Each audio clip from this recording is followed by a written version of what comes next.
Assalamualaikum warahmatullahi wabarakatuh. Selamat pagi, salam sejahtera untuk kita semua. Puji syukur kita panjatkan kepada Allah Subhanahu wa taala. Kita diberikan umur bertatap muka meskipun dalam kondisi pandemi dan tatap muka virtual ini, tapi tidak mengurangi semangat kita untuk thalabul ilmi ataupun mencari ilmu, berdiskusi pada mata kuliah yang akan saya ampuh, yaitu pendidikan Pancasila. Ini menjadi sesuatu yang membanggakan bagi saya karena Pancasila ini adalah sebuah ideologi, dan ideologi adalah sebuah perebutan pemikiran dari dulu sampai sekarang, dan itu akan sulit untuk selesai diperdebatkan. Saya diberikan amanah oleh jurusan untuk berdiskusi, mengampu, sharing pada semester tahun ini, yaitu tahun 2021-2022, dan akan melaksanakan selama 16 pertemuan ya. Dan hari ini adalah hari pertama, pertemuan pertama kuliah pendidikan Pancasila. Hari pertama adalah pengantar mata kuliah yang isinya adalah kontrak belajar ataupun aturan-aturan yang akan kita laksanakan selama satu semester. Baik, eh, Pancasila ini adalah ideologi bangsa kita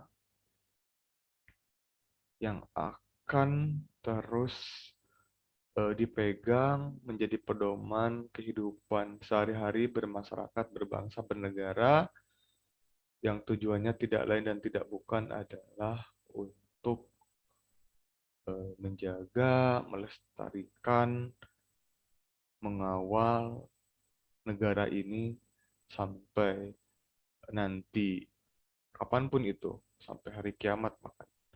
Karena ini adalah eh, perjuangan yang sudah cukup panjang. Pancasila sebelum ideologi, Pancasila pasca kemerdekaan, dan sampai saat ini, alhamdulillah negara kita masih bersatu dalam naungan NKRI. Baik, akan saya sampaikan terkait tentang eh, mata kuliah Pancasila ini.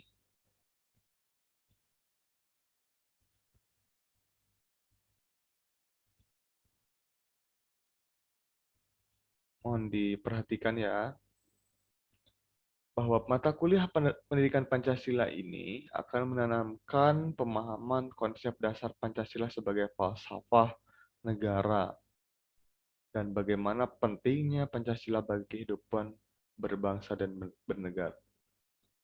Jadi intinya seperti itu.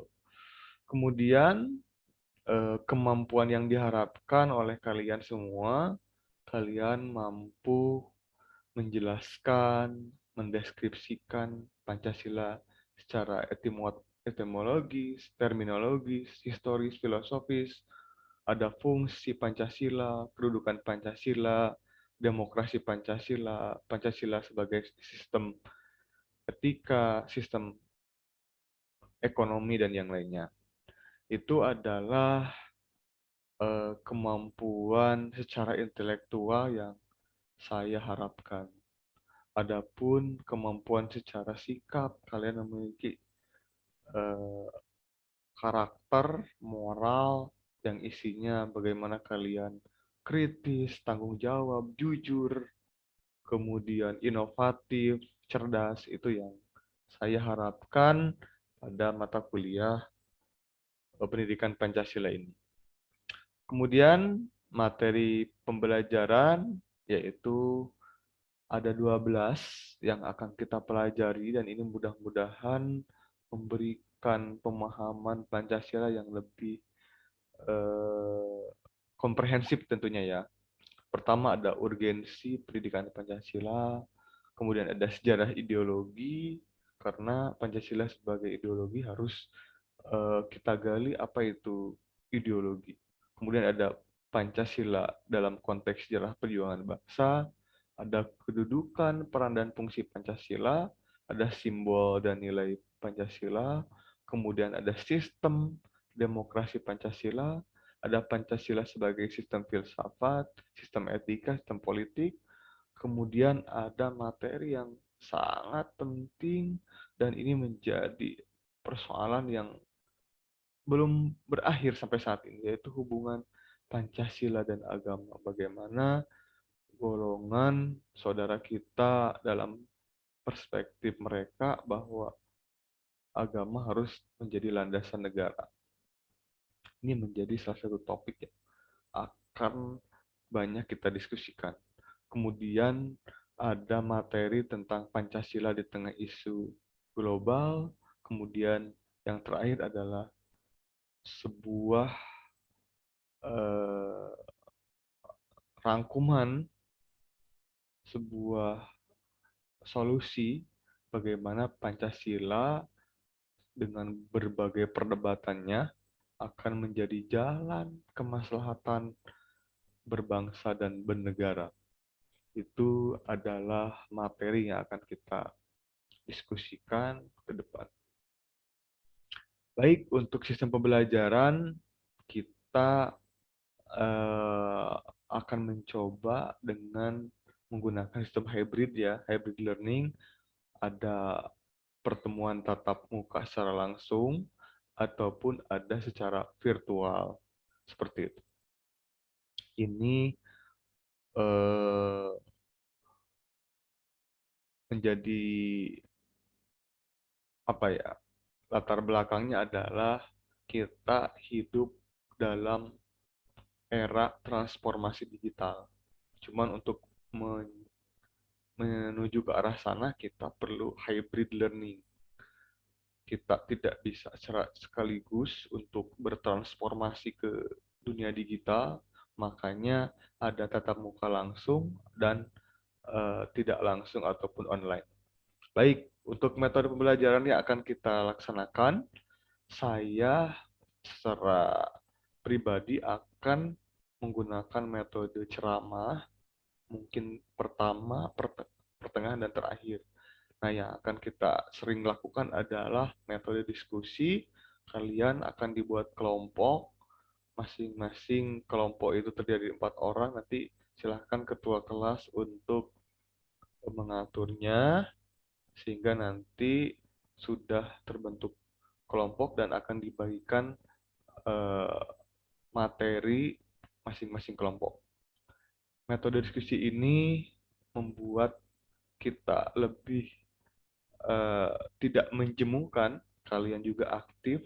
Saya pun sangat antusias bagaimana kalian mempresentasikan hasil diskusi, kalian berretorika, kalian diasah mental dalam menyampaikan materi, dan itu adalah bagian dari tugas saya untuk mengasah kemampuan kalian dari segi mental ataupun kecerdasan secara verbal.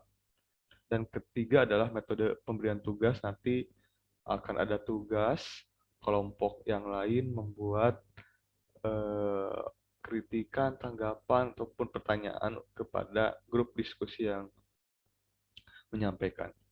Untuk interaksi antara saya dengan kalian, eh, yang utama yaitu kita menggunakan aplikasi berbasis Android. Ini namanya si Akad Cloud ya. Kemudian untuk alternatifnya kita menggunakan WhatsApp group, itu ya saya kira lebih praktis, tapi diharapkan kita lebih terintegrasi dengan si Akad Cloud.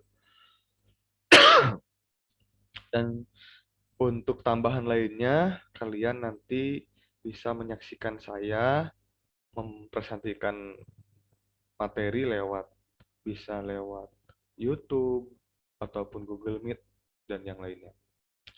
Baik, itu adalah uh, media yang akan kita lakukan ataupun pakai Kemudian untuk proses penilaian ada 4 kriteria, ada tugas yaitu 20%, UTS 30%, UAS 40%, sehingga kehadiran 10% sehingga hadirnya totalnya adalah 100%. Nah, ini sebagai langkah bagaimana kalian mampu memenuhi 4 kriteria ini. Ada kehadiran, tugas, UTS, dan nilai UAS. Kemudian ini untuk angka nilai, nanti saya akan memberikan nilai dari mulai 40 sampai ke 100. Untuk nilai 85 sampai 100 itu nilainya sangat baik dengan simbol huruf A. Kemudian ada 70 sampai 85 itu adalah B, 56 sampai di bawah 70 ada C, dan selanjutnya ada D yaitu 40 sampai 55, dan E yaitu dikurang dari 40. Itu gagal. Nah, itu yang saya sampaikan terkait penilaian. Saya harap kalian mendapatkan nilai yang bagus. Tentunya bukan saya yang memberikan nilai, tapi amal perbuatan kalian, tergantung amal ibadah kalian dalam mata kuliah ini. Dan itu saya kira membuat penilaian lebih fair seperti itu. Kemudian saya akan coba menjelaskan ketika nanti proses dalam kuliah saya melalui platform YouTube atau yang lainnya. Ini adalah contoh bagaimana saya mempresentasikan materi lewat YouTube.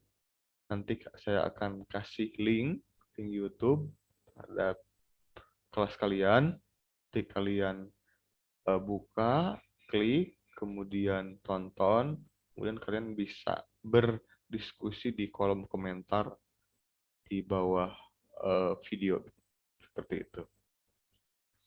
Dan saya harapkan kalian sudah mulai membiasakan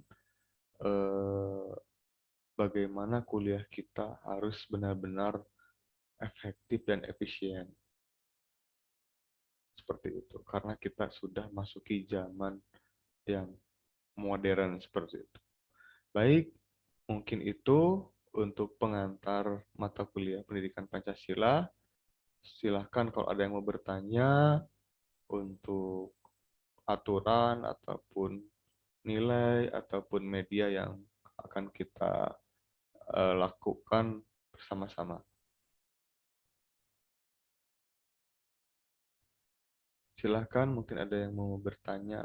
Oke, baik. Kalau tidak ada yang bertanya ataupun nanti masuk ke WhatsApp ataupun ke akun cloud, silahkan untuk tidak canggung, tidak malu untuk bertanya karena demi kebaikan kita semua. Baik, terima kasih. Semoga kalian sehat selalu, terus banyak berdoa, banyak membaca. Jangan sampai kalian kuliah tapi tidak mendapatkan ilmu ataupun ada perubahan sikap yang lebih baik lagi dari jenjang pendidikan sebelumnya. Saya harapkan kuliah kita bahagia, enjoy, relax, dan tidak terlalu tegang biar ilmunya menyerap sampai ke ubun-ubun. Baik, terima kasih. Saya tutupkan. Mohon maaf kalau ada salah. Assalamualaikum warahmatullahi wabarakatuh.